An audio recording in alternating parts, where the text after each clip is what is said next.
Me cousin tek me man, and now she calling me sister in church. I let my cousin move into my house to find God, but she found my man instead.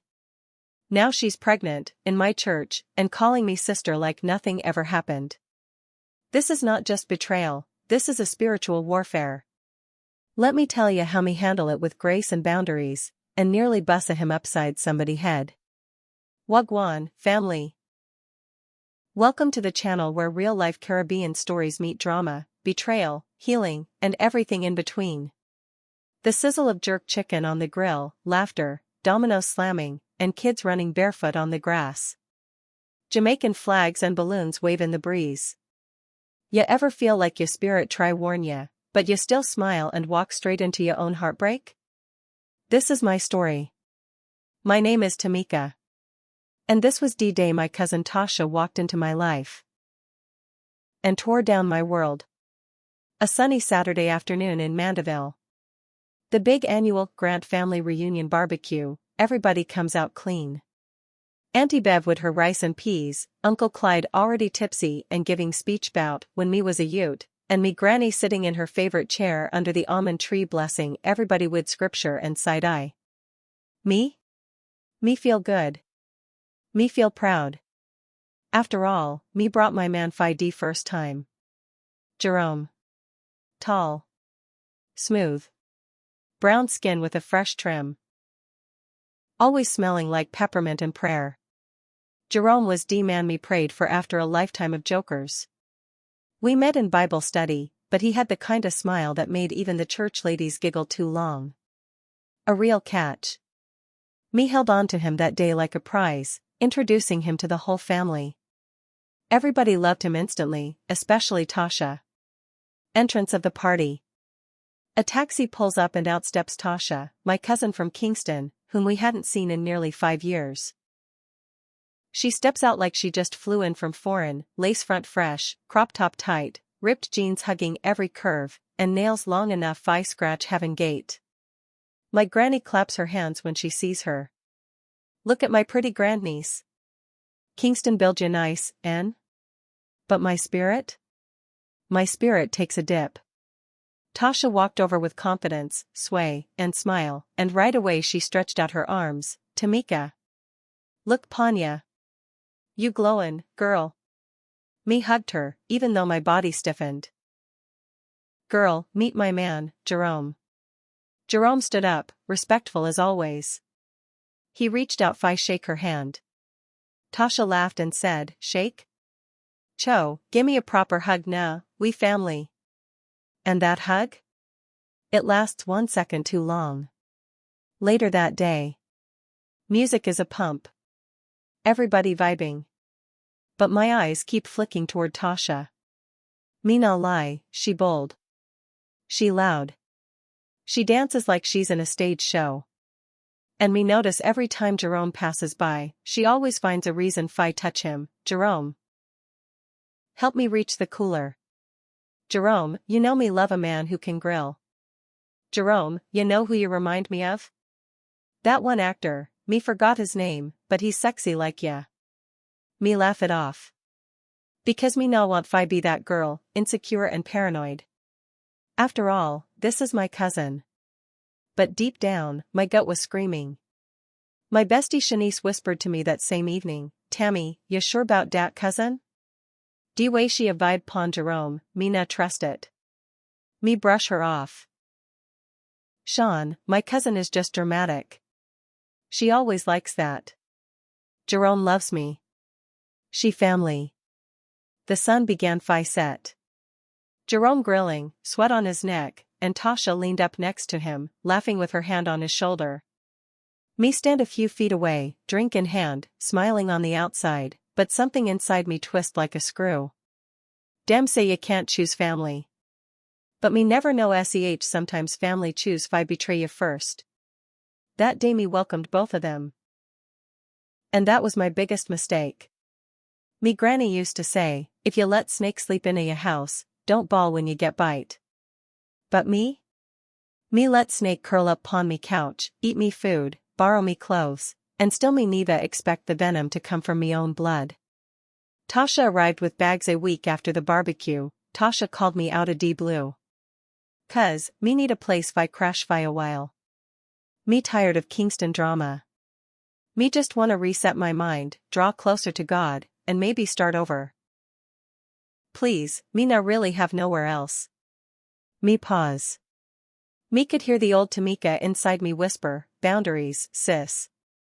But my Christian heart says, "Open your door to those in need." So me tell her, "Come." Tasha settling in next thing, she moved in like she always belonged there.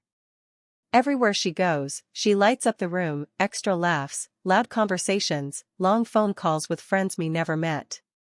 My closet is slowly starting to lose my best tops. My bathroom shelf is filled with her perfumes and edge control. And my boyfriend? Me started noticing subtle shifts. She is always around. When me get home from work, Tasha has already cooked, Jerome has already eaten. Me walk into the kitchen, dem both laughing, playing gospel, and talking deep like dem known each other from birth. She started saying things like, "Jerome, Michigan, glad you here fi Tamika. Ya good people. Real man of God." Or worse. "Me hope God bless me with a man just like ya."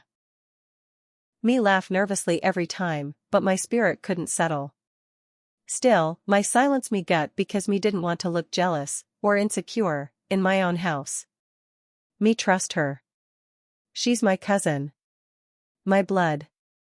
The betrayal unfolds quietly. Weeks pass. Me and Jerome argue more often. Nothing dramatic. Just distance.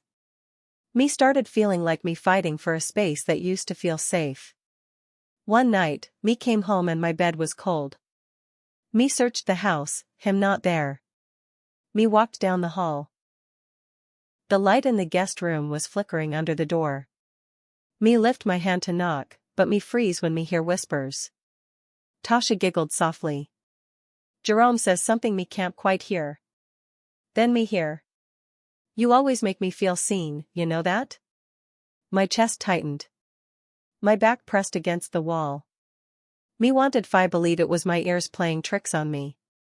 Me wanted fi believe my cousin, who used to braid my hair and share my clothes, could never do me dirty like that.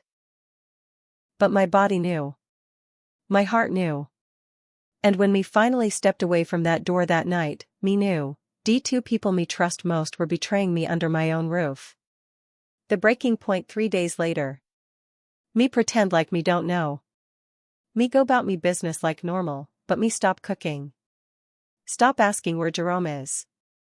Stop including Tasha in my prayer circle. But my eyes? My eyes are watching everything.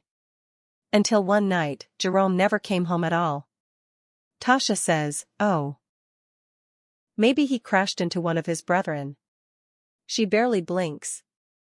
Me look her dead in the eye and say, "Me no." Her face dropped. But only for a second. Then she smiled. "Know what, sis? Right des so, me knew." Me wasn't looking at my cousin anymore. Me was looking at my Judas. And she kissed my cheek right after. Tamika sits on her bed alone. Jerome's toothbrush is gone. The guest room door closed. Her phone lights up, message from Jerome, "We need to talk." She doesn't answer. Dem both betray me. But God never did. And though my house shook, my foundation still stands. The sun filters through stained glass windows, casting colorful patterns on the pews. The congregation sings a hymn. Church, the one place me thought could shelter me soul and protect me heart. But sometimes, the place where you expect love the most, becomes the stage for the biggest drama. The Sunday service, Tamika entered the church, wearing a modest dress, face serene but eyes sharp like a hawk. She sits a few rows behind. Jerome and Tasha walk in arm, her belly round and unmistakable. The whole church notices. Whispers ripple like waves. Tasha smiles widely, waving at familiar faces. Jerome nods, looking tense but proud. The pastor preaching, Pastor John, raised his voice about forgiveness and unity. The church is a family, and family forgives. Tamika clenches her fists in her lap, but her heart trembles. After service the congregation mingles. Tasha approaches Tamika with an exaggerated smile. Tasha, Sister Tamika. So glad to see you here today. We're all family in Christ now, right? Tamika's face is a mask of calm. Inside, fury simmers. She nods slowly. Tamika, quietly family? Outside the church, a tense conversation. Tamika pulls Tasha aside, voice low but firm. Tamika. Ya tek me man, ya mash up me heart, and now ya day ya calling me sister? How ya expect fi me forgive and forget like dat? Tasha shrugs, unapologetic. Tasha, me changing now. God forgive me. You fi forgive too. Me never want fi lose you. Tamika looks her dead in the eye. Tamika, forgiveness no mean ya free from consequences. Ya tek what no belong to ya, and dat mek ya accountable. I don't have to pretend I don't feel pain. A flashback montage of their friendship. The hugs, the shared prayers, the betrayal, flash on screen, underscoring the emotional complexity. Tamika turns away, wiping a tear, as the church bell tolls. Sometimes forgiveness is for ya own peace, not for dem who hurt ya. And sometimes, boundaries are the greatest act of love, for yourself and for God. In a quiet cafe, soft rain is falling outside the window. Tamika and Tasha sit across from each other at a small table, the tension thick as the steam rising from their coffee cups. After months of silence and simmering pain, me decide to say it's time fi face the truth, no more hiding, no more pretending. Me needed fi reclaim me power, me peace, and me voice. The confrontation. Tamika takes a deep breath, looking Tasha straight in the eye. Tamika, ya tek me man, me trust, and me heart. Ya neva even apologize properly. But this talk is not fi blame. This talk fi set things straight. Tasha fidgets, looking down. Tasha, me know me wrong, Tammy. Me lost. Me didn't know how else fi handle my pain. Tamika nods, softening slightly. Tamika, pain no give nobody license fi hurt others. But me also know say forgiveness is for me own peace, not fi free ya from what you do. A moment of silence, then Tamika continues. Tamika, we family, yes. But family no mean you get fi disrespect me boundaries or treat me like me worthless. Me forgive ya, but me also protect me heart now. Me set limits fi me sanity. Tasha swallows hard, tears welling up. Tasha, me want fi change. Fi fix this, if you can still have me in your life. Tamika offers a small, genuine smile. Tamika, me na promise fi forget. But my promise fi walk forward, free, strong, and rooted in God's love. The two women sit quietly, rain softly falling, symbolic of cleansing and renewal. Sometimes, the hardest battles come from those closest to us. But the greatest victories come from healing, forgiveness, and knowing when to draw the line. Me learn say forgiveness don't mean ya accept betrayal, it means you refuse to let it chain your spirit. Set your boundaries. Protect your peace. And walk in God's grace. In a world where trust is fragile and relationships, whether family, friends, or partners, can sometimes bring pain, it's crucial to remember, forgiveness is a gift you give yourself, not an excuse for others to repeat their wrongs. Being betrayed by someone close can break your heart, but holding on to anger and bitterness only traps you in a cycle of pain. True healing begins when you forgive, not to forget the hurt, but to free your own spirit. At the same time, forgiveness does not mean allowing toxic people to stay in your life or disrespect your boundaries. Protecting your peace means setting clear limits, standing firm on your self-worth, and walking away when necessary. In today's fast-paced, interconnected world, learning to forgive with wisdom, balancing grace with healthy boundaries, is essential for emotional freedom and mental wellness. Now we want to hear from you. Have you ever been betrayed by someone you trust? Drop your story in the comments below, 'cause trust me, you're not alone. Don't forget to like, subscribe, and share this with someone who needs a reminder that pain doesn't define you, how you rise from it does.